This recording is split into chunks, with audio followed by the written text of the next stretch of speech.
nggak milih Anies masuk neraka. Ya, emangnya Anies malaikat? Emangnya Anies Allah? Dia juga belum tentu di belakang kita mah. Kan anaknya aja boro-boro pakai jilbab, Ibu. Anaknya aja kita pakai jilbab. Iya. Masalah surga dan neraka hanya Allah yang tahu. Barangkali jangan salah, Prabowo kan haji. Jangan merasa dia paling hebat. Jangan berberikan agama. Kita capres-capres aja. Nasional. Tapi viralin. Gitu. Indonesia aku maju. Jaya nggak? Sekarang berubah. Apa yang dirubah? Purwakarta ya Purwakarta aja. Nggak bisa ada jadi yang lain-lain. Harus maju. Bukan dirubah, dimajukan. Ya nggak? Ada yang nyamar sebagai nelayan. Berani-beraninya loh itu. Nyamar sebagai nelayan, nyamar sebagai petani, itu sedang diusulkan menerima Piala Citra. Saya malah mau usulkan menerima Oscar. Dia jangan jadi caleg. Dia harusnya jadi apa? Jadi apa itu? Bintang sinetron. Assalamualaikum, Abah Presidenku. Saya atas nama Sape mewakili masyarakat nelayan yang selama ini di mana kami susah mendapatkan bahan bakar, Pak. Di mana kami sulit mendapatkan, Pak. Begitu juga dengan saudara-saudara kami para petani. Sudah sulit, Pak, lagi, Pak. Ikan saya memeluk Bapak, mewakili mereka merasakan perubahan, Pak. Terima kasih, Pak. Harapan kami besar untuk Bapak.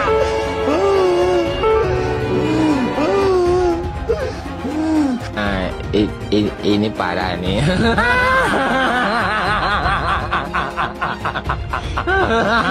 Saya dipengaruhi oleh teman-teman saya. Katanya tadi saya kan ke Pak Ganjar ya. Katanya jangan, soalnya Pak Mahfud itu kayak menentang kebebasan saya kita orang Kristen untuk beragama. Benarkah itu, Pak?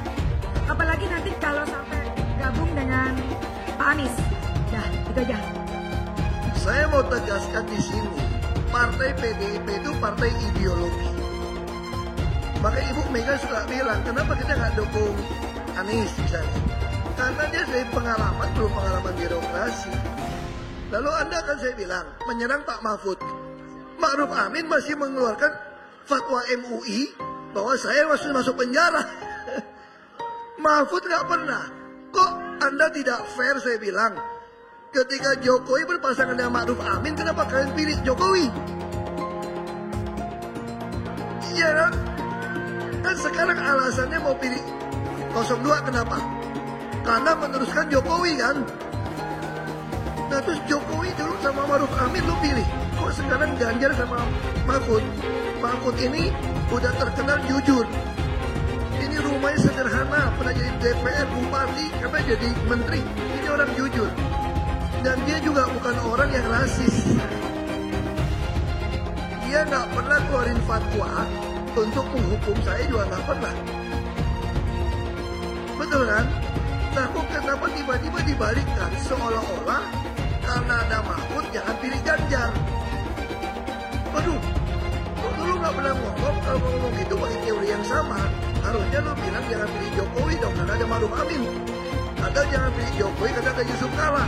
Mungkinkah Ahok akan bersekutu dengan Anies Baswedan dalam Pilpres 2024? Pertanyaan ini diajukan karena itu sangat mungkin terjadi. Penyebabnya adalah hasil-hasil survei nasional menunjukkan kubu Ganjar dan kubu Anies saat ini jauh tertinggal dari kubu Prabowo. Kalau sampai tanggal 14 Februari nanti, suara Prabowo tidak sampai 50% plus 1, maka akan ada 2 putaran pemilihan presiden. Saat ini, para pimpinan parpol seperti Bu Megawati dan Surya Paloh sudah ikut turun kampanye. Kalau upaya mereka berhasil, Prabowo akan berhadapan dengan Ganjar atau dengan Anies. Pertanyaannya, kemanakah pendukung kubu yang kalah di putaran pertama akan bergabung di putaran kedua? Kalau Ganjar yang lolos, apakah kubu Anies akan dukung Ganjar? Dan sebaliknya, kalau Anies lolos, apakah kubu Ganjar yang akan dukung Anies? Disinilah letak pertanyaan soal Ahok menjadi relevan. Ahok adalah kader PDIP yang dulu pernah dizalimi oleh kubu Anies pada 2017. Akibat tekanan kubu pendukung Anies, Ahok kalah dalam Pilgub DKI, bahkan harus masuk penjara. Kini, bila Anies menang, bisakah Ahok mengambil keputusan untuk mendukung kubu yang dulu menzaliminya? PDIP dan kubu Islam pendukung Anies berada di dua ujung spektrum yang berbeda. Namun saat ini, dengan merujuk pada kemenangan Anies di Jakarta 7 tahun yang lalu, tetap terbuka kemungkinan bagi mereka untuk bergabung untuk meraih kekuasaan. Dan kalau itu benar terjadi, Ahok harus menentukan sikap. Yang tersangka setelah Pilpres ini namanya Anies Baswedan dan Muhaimin. Anda nggak suka Jokowi. Ini pendukung-pendukungnya Prabowo lama nggak suka Jokowi, akhirnya benci Prabowo. Pendukungnya Ganjar itu intinya sama, nggak suka Prabowo, akhirnya benci Jokowi. Catat itu, amin menang wajib, amin kalah dosa. Secara eksplisit ditulis dalam Al-Quran. Quran surah Al-Qasas ayat 26, Quran surah Asy-Syu'ara ayat 107, 125, 143, 162, 178, 193. Quran surah Ad-Dukhan ayat 18, ayat 51, Quran surah At-Takwir ayat 21, dan Quran surah At-Tin ayat 3. Tepuk tangan untuk kemenangan, amin. Amin menang, amin kalah.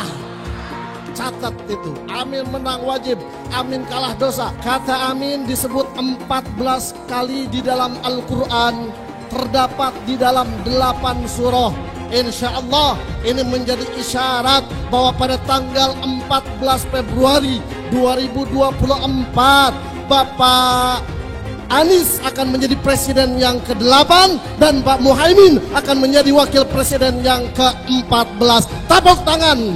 Amin menang, amin kalah dosa. Hidup amin, hidup amin, caplos amin, menangkan amin, amin menang 1 putaran, amin, amin, amin menang wajib, amin kalah dosa, amin menang, amin kalah dosa. PKB sekarang, PKB-nya itu yang diambil Muhaimin Iskandar dicuri. Yang sudah mendukung Anies sebagai presiden harus dipertanyakan keislamannya. Hamba itu namanya Anies Baswedan. Dia akan panggil malaikat Jibril. Wahai Jibril, aku mencintai hambaku yang insya Allah namanya Anies Baswedan. Kabarkan kepada seluruh umatku, seluruh makhlukku, bahwa aku mencintai Anies Baswedan.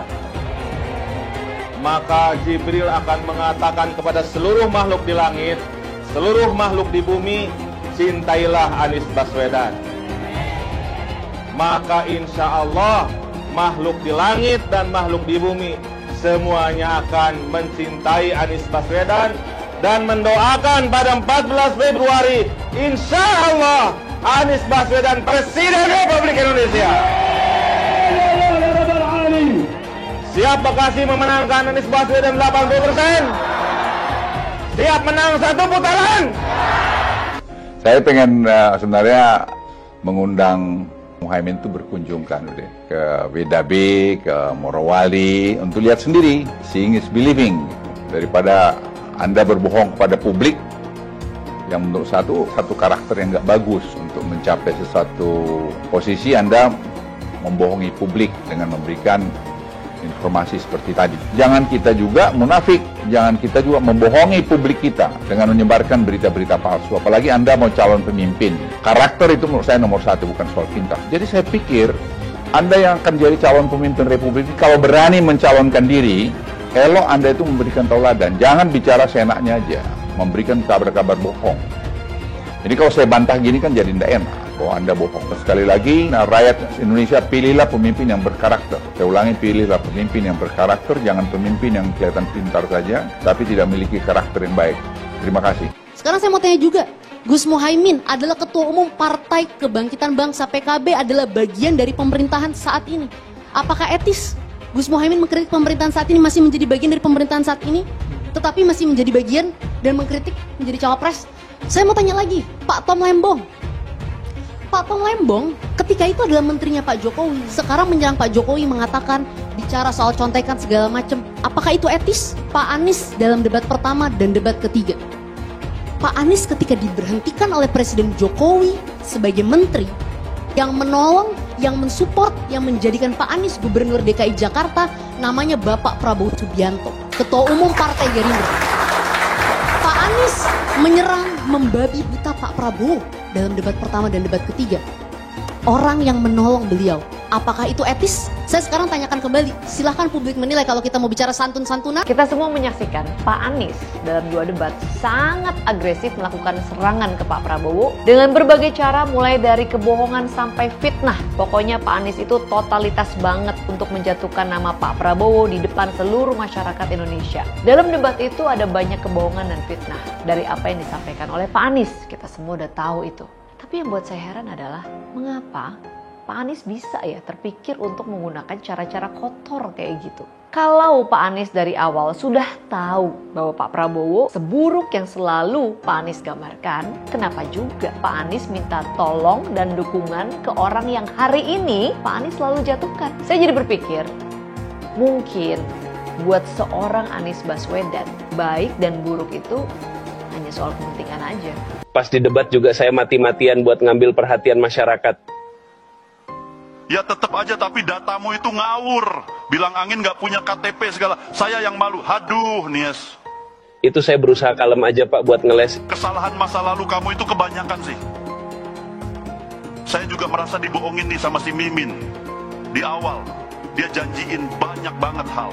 Sampai maunya jadi ketua. Tapi malah zong. Pak, kesalahan itu saya sudah tutup-tutupin. Kalau soal Cak Mimin, saya juga sebenarnya capek Pak. Coba minta mulutnya diem aja. Percuma saya angkat wakil kalau nggak ada gunanya. Makin kelihatan kan kerenan Ngap Gibran? Iya bener Pak. Oke, bakal saya sampein. Saya tidak mau pemimpin masa depan menyalahkan angin di kemudian hari. Anda kalau nyindir lain kali jangan pakai angin Mas. Mau bilang lagi, jangan salahkan angin. Saya kan sampaikan soal angin ya kemarin. Angin tak ada KTP-nya. Angin itu bergerak dari sana sini. Ketika polutan yang muncul dari pembangkit listrik tenaga uap mengalir ke Jakarta, maka Jakarta punya indikator, karena itu Jakarta mengatakan ada polusi udara. Ketika anginnya bergerak ke arah Lampung, ke arah Sumatera, ke arah Laut Jawa, di sana tidak ada alat monitor. Ada orang yang bilang jangan cerita soal angin, maka dia tidak menghormati ilmu pengetahuan. Milih Anies dan Imin setidaknya sudah menyelamatkan Indonesia dari kehancuran. Gus Dur saja dikudetanya, apalagi rakyat.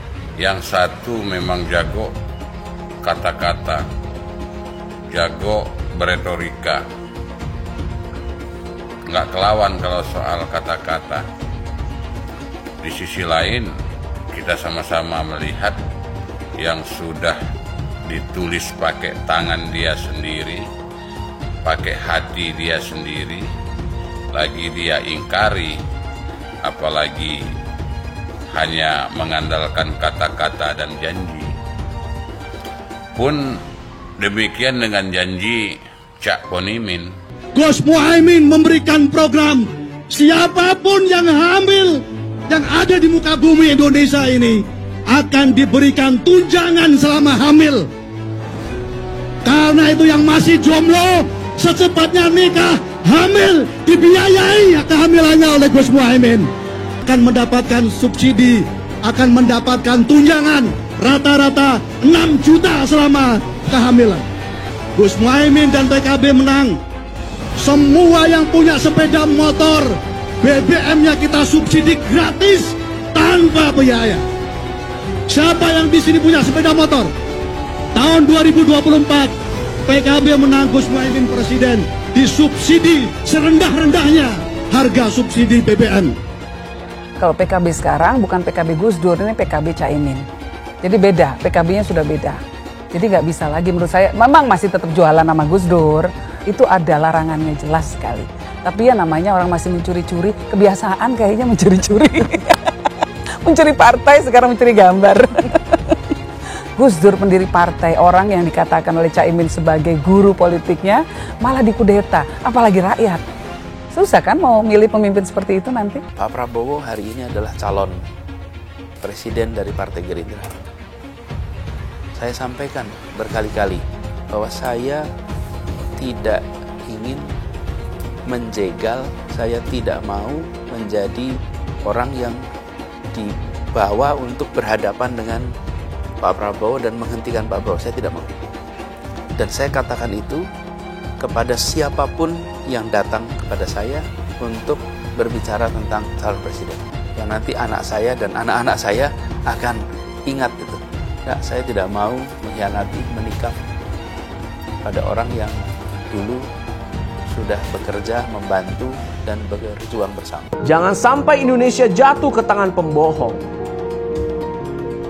Jangan sampai Indonesia jatuh ke tangan Anies Baswedan. Anies pintar asumsi bukan pintar bicara, tidak pintar kerja. DKI Jakarta sudah menjadi parameter Anies tidak pantas jadi presiden. Saya mensyukuri kenapa kalah, kenapa ditahan. Saya bersyukur atas itu semua. Saya coba bayangkan ya, kalau seandainya waktu itu kita menang gitu ya, hari ini belum tentu kita bisa nikmati seperti ini. Kita bersyukur 5 tahun Tuhan izinkan kasih ke orang yang pintar ngomong untuk kerja. Coba kalau kita bayangkan gitu ya, kalau kemarin saya masih jadi gubernur, ini saya udah turun ini. Tapi yang pintar ngomong itu dikira orang hebat kan? Ini lebih berbahaya tahun 2024. Langsung ketahuan karakternya. Langsung ketahuan itu. Di saya juga ada kutipan Pak di kamar saya Pak. Tulisannya, Jakarta telah mengambil keputusan yang fatal. Bilang dihalang-halangi, Anies masih sering bikin acara di sana-sini. Bebas pula. Duh, nggak capek apa ngibulin rakyat mulu, Pak? Nah, yang gue pertanyakan nih, Anies itu kampanye di mana-mana sering naik pesawat jet. Nah, pesawat jet biaya sewanya dari mana, Pak? Atau itu pesawat jetnya siapa, Pak? Coba jujur deh. Karena setahu gue nih, itu punya bos Anda, Surya Paloh. Anies bicara soal pendidikan. Padahal waktu dia di Jakarta, dia sendiri nggak mampu buat memberikan bangku sekolah yang cukup waktu mimpin di Jakarta. Artinya, dia nggak mampu memberikan bukti kalau omongan dia itu bisa dilaksanakan.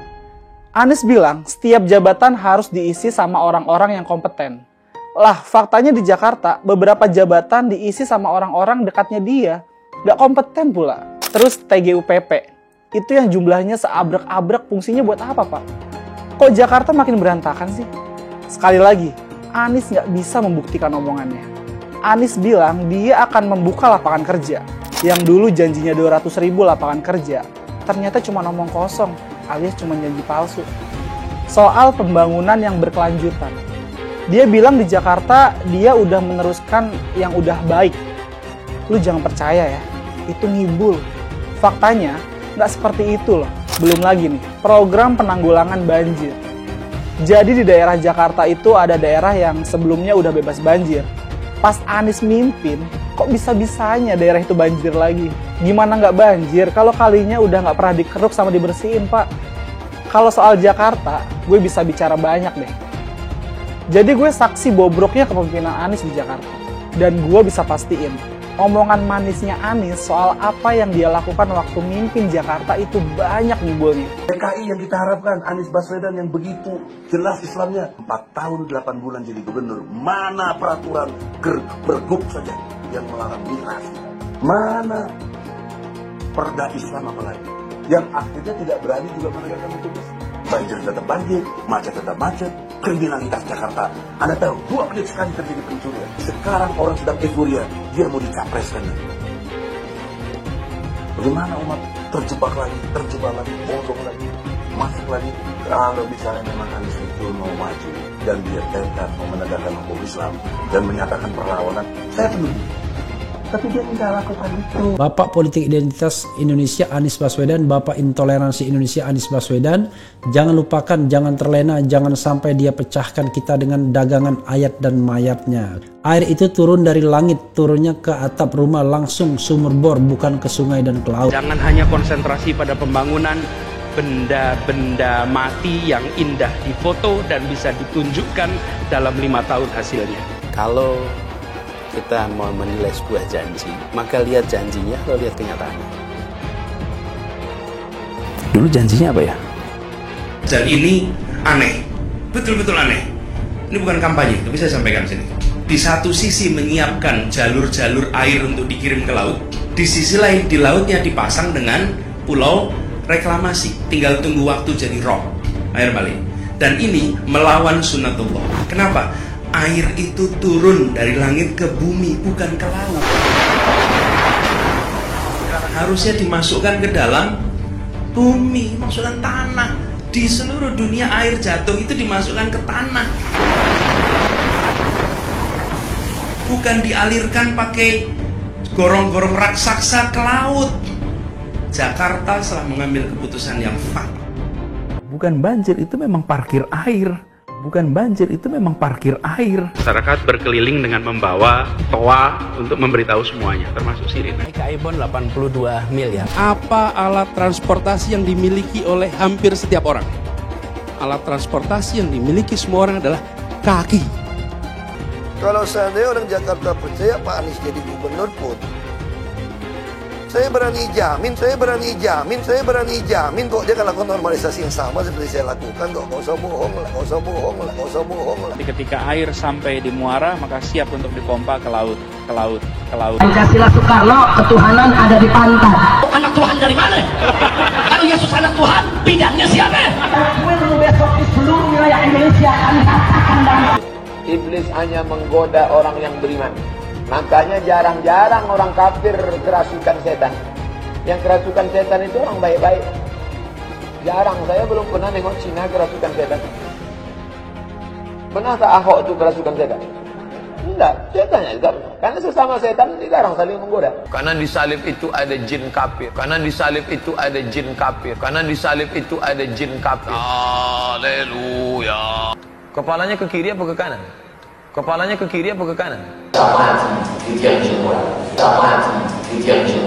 Kita percaya salib itu lambang mulia, bukan jin.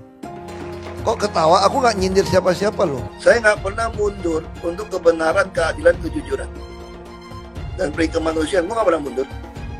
Dan gue nggak pernah takut juga sama lu. Siapapun yang rasis, gue akan hadapin. Karena rasis itu tidak berperi kemanusiaan. Sama saya ditanya dulu kan, kamu nyesel nggak statement kamu di Pulau Seribu sehingga masih masuk penjara? Tidak pernah nyesel. Karena saya mengatakan kebenaran. Anies menuduh Jokowi melakukan penjagalan. Padahal Anies lupa pada rekam jejaknya sendiri di tahun 2017, di mana Anies melakukan penjagalan terhadap Ahok. Semua cara dilakukan, termasuk melakukan politik identitas berbasis agama, sampai-sampai menggunakan kelompok FPI, HTI, dan kelompok intoleran lainnya. Sudah barang pasti, Anies tidak akan melanjutkan program-program Jokowi. Legasi-legasi dari Pak Jokowi akan dihancurkan oleh Anies. Programnya akan diacak-acak oleh Anies Baswedan. Lihat Jakarta, hancur semua. Semisalnya Anies menang, maka ibu kota baru atau IKN nggak akan jalan. Pembangunan akan di-stop. Kita bisa melihat rekam jejak Anies saat menjabat di Jakarta selama 5 tahun. Tidak ada satupun janji yang dipenuhi dan tidak ada kinerja yang bisa dibanggakan. Dari DP 0%, GOC, kelebihan bayar, Formula E, banjir, sumur resapan, jalan rusak, dan gonta-ganti nama jalan. Jika Anies menang, maka FPI dan HTI, Ormas Khilafah, akan kembali. Apa kita mau Pancasila diganti oleh Khilafah? Bagian Indonesia Timur yang mayoritas non-muslim pasti tidak akan setuju dengan Khilafah. Mungkin Indonesia akan bubar jika Anies memimpin. Perkataan Ahok sudah terbukti dan Jakarta sudah menjadi korban. Jangan biarkan Indonesia menjadi korban kibulan Anies Baswedan. Dukungan Pak Ahok kepada Ganjar Mahfud adalah sebuah pernyataan terbuka. Sebuah pernyataan perang terbuka yang ditabuhkan Pak Ahok kepada Pak Jokowi. Ini sudah pasti kabar besar dan juga sebuah game changer buat ajang Pilpres 2024 yang sebelum-sebelumnya saja sudah banyak dramanya itu. Tapi di luar urusan pemilu tahun ini, ada satu hal penting lain yang harus menjadi catatan kita dari aksi turun gunung Pak Ahok ini. Kabar gembira itu muncul di akhir minggu lalu. Pak Ahok, Pak Basuki Cahayapurnama sudah turun gunung.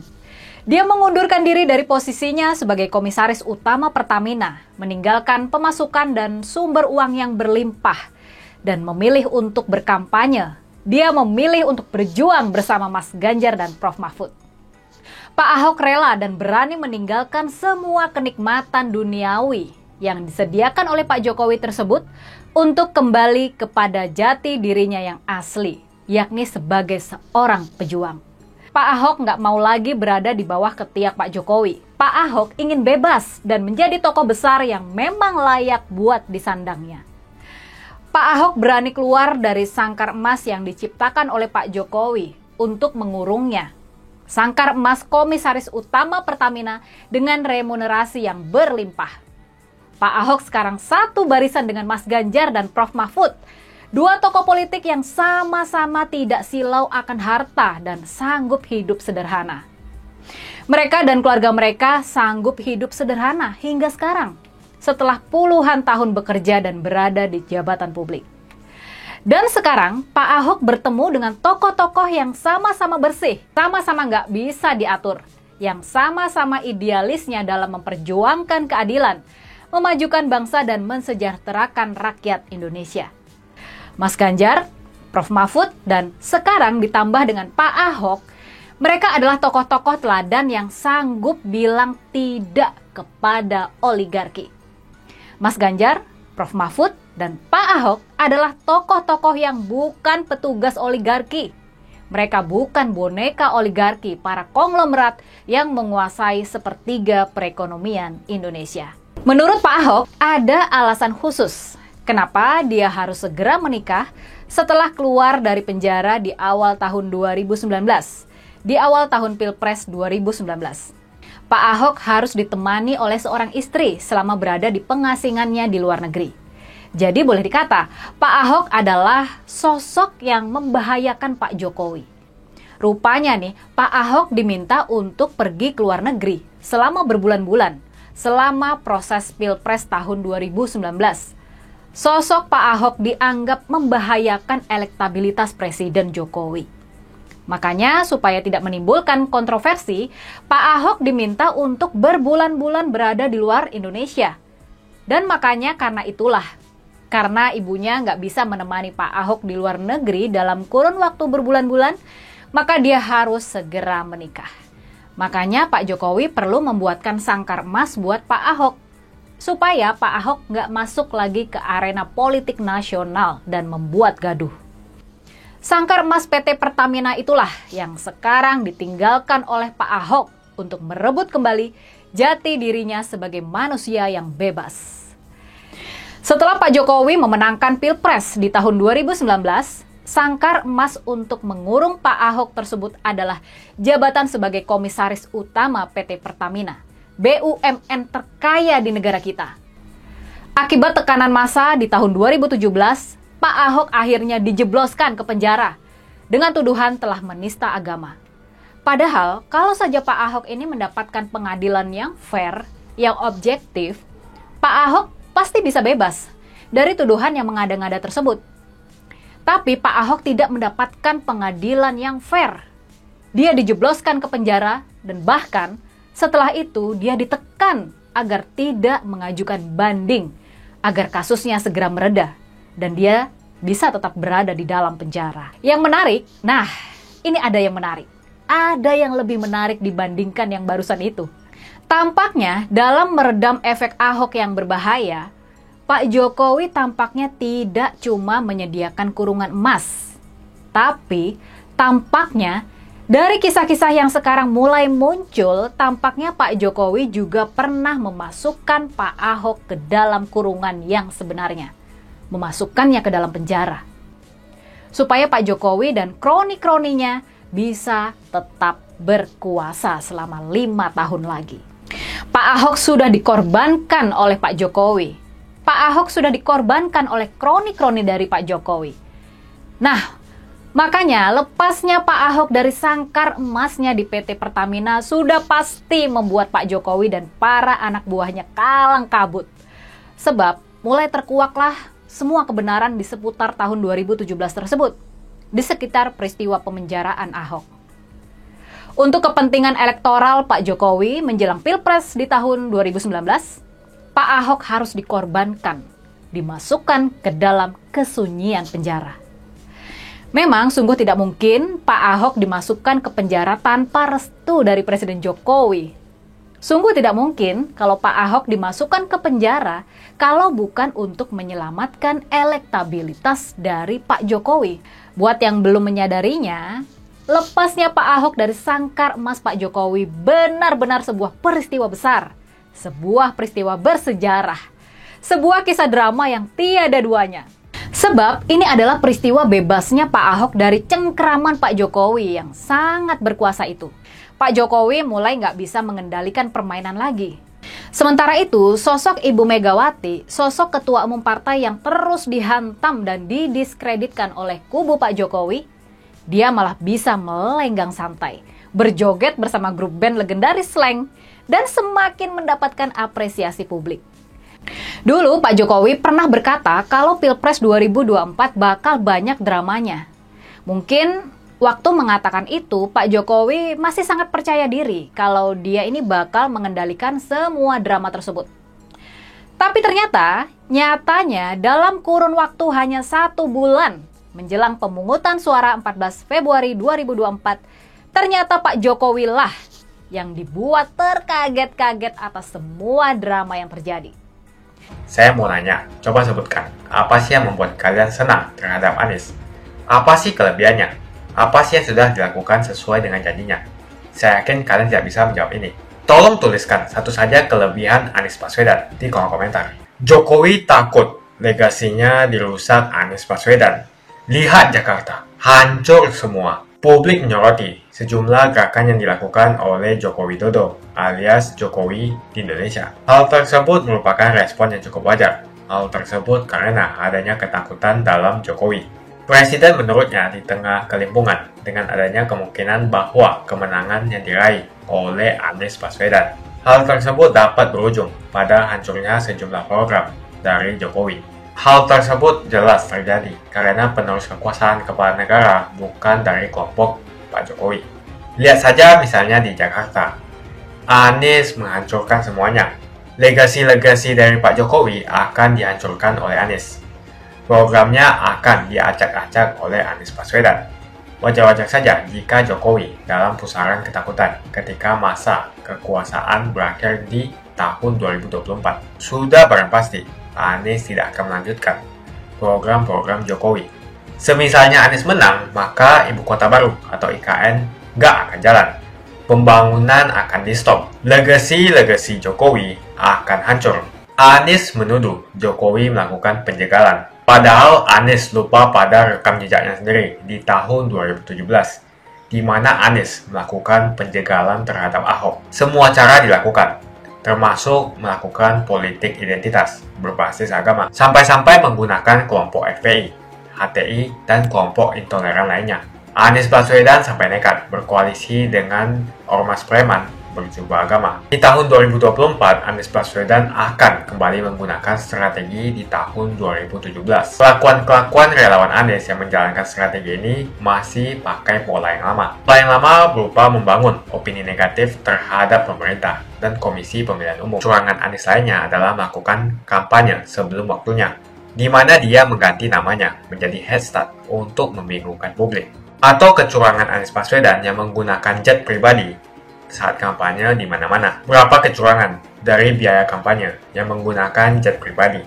Apakah ini datang dari korupsi BTS yang dilakukan oleh Menkominfo dari Partai Nasdem? Tak main-main kecurangan maling atau korupsi yang dilakukan oleh Johnny G. Plate adalah sebesar 8 triliun rupiah. Suka tidak suka, senang tidak senang, sadar atau tidak sadar, pola Anies Baswedan ini sudah basi. Nampaknya para relawan Anies sudah tak punya cara atau metode lain dalam berkampanye sehingga memainkan strategi play victim. Memang basi sih strategi ini, tapi sangat terbukti ampuh, apalagi jika ditambahkan dengan jualan isu agama. Tampaknya sih sulit menjual isu agama, karena ketiga bakal calon mempunyai agama yang sama. Ataukah mereka akan bikin heboh lagi dengan menyebarkan hoax bahwa Ganjar akan diisukan sebagai seorang yang beragama kafir? Atau mungkin mereka akan membuat hoax bahwa Ganjar adalah anak PKI, ataukah Ganjar Pranowo adalah keturunan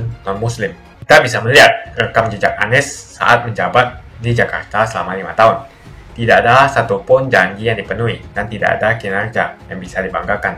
Dari DP 0%, OKOC, kelebihan bayar, Formula E, banjir, sumur resapan, jalan rusak, dan gonta-ganti nama jalan. Diketahui Anies pun masih berhutang 100 miliar kepada Sandiaga Uno, dan sampai saat ini belum dibayarkan. Untuk jadi gubernur saja, Anies sampai berhutang 100 miliar kepada Sandiaga Uno, dan belum dibayarkan. Apalagi jadi presiden, berapa triliun yang akan Anies hutangkan? Dan bagaimana Anies bisa membayar utang triliunan itu? Apakah Indonesia siap untuk dijual? Jika Anies menang, maka FPI dan HTI, Ormas Khilafah, akan kembali. Apa kita mau Pancasila diganti oleh Khilafah? Bagian Indonesia Timur yang mayoritas non-muslim pasti tidak akan setuju dengan Khilafah. Mungkin Indonesia akan bubar jika Anies memimpin. Perkataan Ahok sudah terbukti dan Jakarta sudah menjadi korban. Jangan biarkan Indonesia menjadi korban kibulan Anies Baswedan. Begitu saja opini saya tentang Anies Baswedan. Bagaimana opini kalian? Tuliskan di kolom komentar. Pastikan kalian semua menekan like di video ini. Dan jangan lupa bagikan video ini ke teman dan family Anda supaya mereka semua mengetahui tentang informasi ini. Tekan tombol subscribe dan bunyikan lonceng notifikasi supaya kamu tidak ketinggalan.